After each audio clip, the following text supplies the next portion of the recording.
Assalamualaikum warahmatullahi wabarakatuh. Perkenalkan, nama saya Namira Saskia dari PGMI 3 semester 6 dengan NIM 0306211016.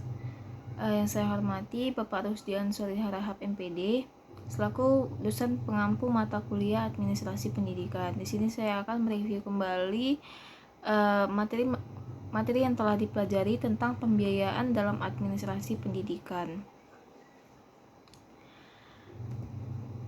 Nah, adapun pengertian dari pembiayaan pendidikan, yaitu pembiayaan adalah pendanaan yang diberikan oleh suatu pihak lain untuk mendukung investasi yang telah direncanakan, baik dilakukan sendiri maupun lembaga.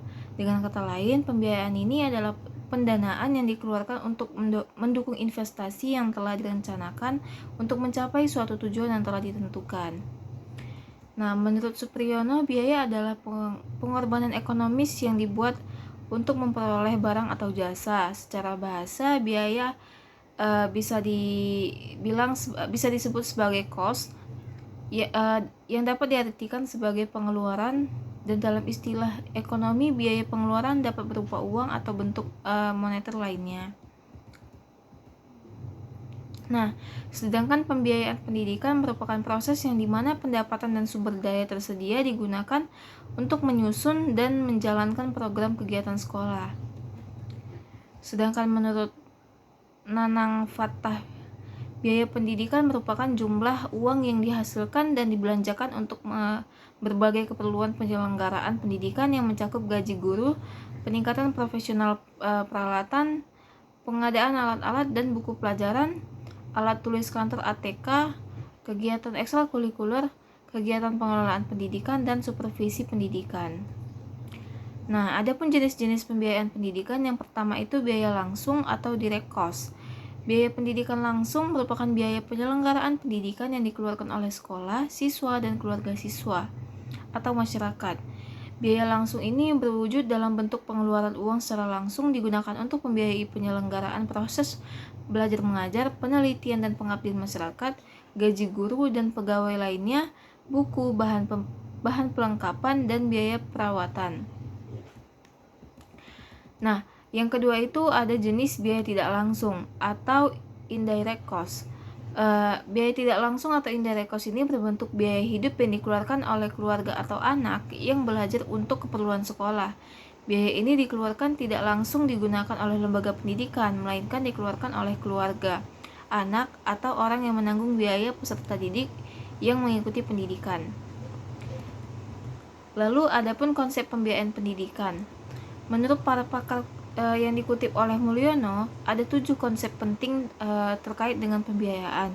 Yang pertama itu ada objek biaya, yang kedua ada informasi manajemen biaya. Nah, yang ketiga itu ada keuangan, yang keempat ada anggaran, yang kelima biaya, yang keenam pemicu biaya. Nah, adapun sumber keuangan pendidikan, yang pertama itu dana dari pemerintah. Dana dari pemerintah ini disediakan melalui jalur anggaran rutin dalam daftar Islam kegiatan yang dialokasikan kepada semua sekolah, dan biasanya ini disebut sebagai dana rutin. Nah, yang kedua itu dana dari orang tua siswa. Dana ini dikenal dengan istilah iuran komite. Besarnya sumbangan yang harus dibayar oleh orang tua siswa ditentukan oleh rapat komite sekolah. Nah, yang ketiga itu ada dana dari masyarakat. Dana ini merupakan sumbangan sukarela yang tidak mengikat dari anggota-anggota masyarakat sekolah yang menaruh perhatian terhadap kegiatan pendidikan di suatu sekolah. Nah, dan yang keempat itu ada dana dari alumni. Dana ini biasa digunakan untuk membantu meningkatkan mutu sekolah, misalnya seperti buku-buku, alat, dan perlengkapan belajar. Nah, ada pun proses administrasi keuangan. Yang pertama itu perencanaan RPS. Perencanaan sekolah adalah suatu proses untuk menentukan tindakan, untuk menentukan jasa, menentukan masa depan sekolah yang tepat melalui urutan pemilihan dengan memperhitungkan sumber daya yang tersedia. Nah, yang kedua itu ada pelaksanaan, penggunaan pencatatan dana. Nah, Departemen Dalam Negeri atau Depdagri dan Departemen Pendidikan dan Kebudayaan atau Depdikbud 1996 menyatakan bahwa dalam administrasi keuangan harus ada pemisahan tugas dan fungsi otorisator, odonator, dan pembendaharaan. Nah, yang ketiga itu ada pelaporan dan pertanggungjawaban.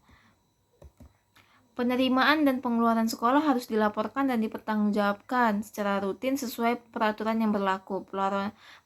Pelaporan dan pertanggungjawaban anggaran rutin dan pembangunan dilakukan dengan memperhatikan ketentuan yang telah disepakati.